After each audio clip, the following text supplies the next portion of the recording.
Hi, I'm Julia from Sakura, and I'm here with our friend Maria Thomas, the passionate calligrapher, and she's going to show us a few tips of how beginners can use the Pigma calligrapher pen. I love this pen. I'm so glad you brought it over. The tip is great, and I can get so many different feels of thick and thin and fun and swirls, and it's great. I love it. I love the ink. Let's give it a try.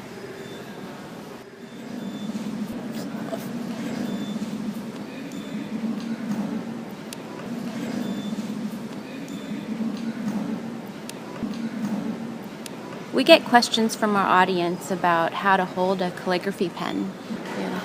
This is how you'd hold the pen. So just how you naturally hold it. Right.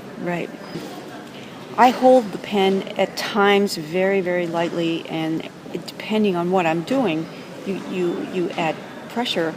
So you need to be able to do both lightly and with strength. I mean, I'm known to be really heavy-handed, but there's often times when you have to lighten up to get those light strokes. So it's not always the same. Yeah.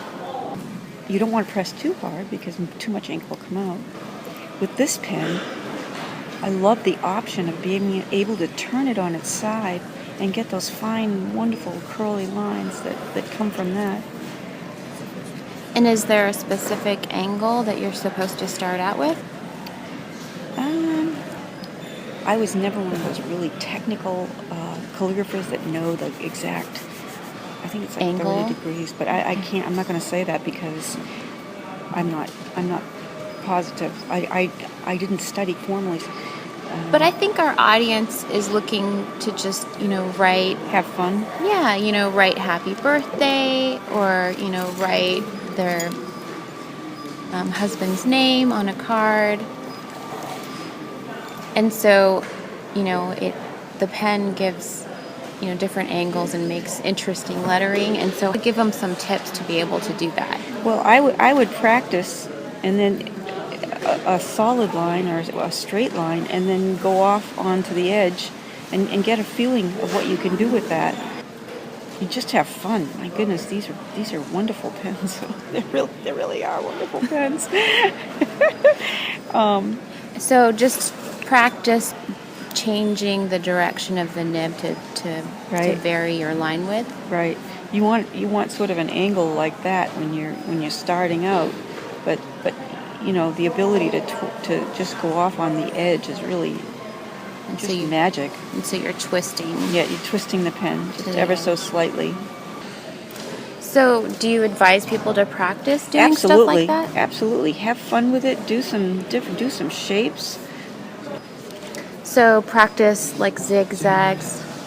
Just practice getting a feel of the pen, its abilities, the thin and thick of it, and practice going fast enough. Because sometimes if you just go too slow, it just looks shaky. Some people seem to like a lot of ink flow out of calligraphy pens. Is that desirable or not?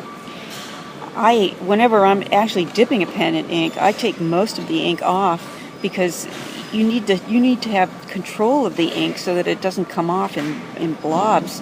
This is really nice. I love the idea of how much ink comes out of these. It's easy to control. It has this wonderful artsy look. It's just beautiful.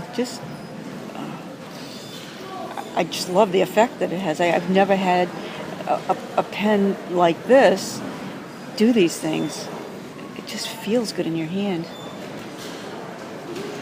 It's so much fun to play with.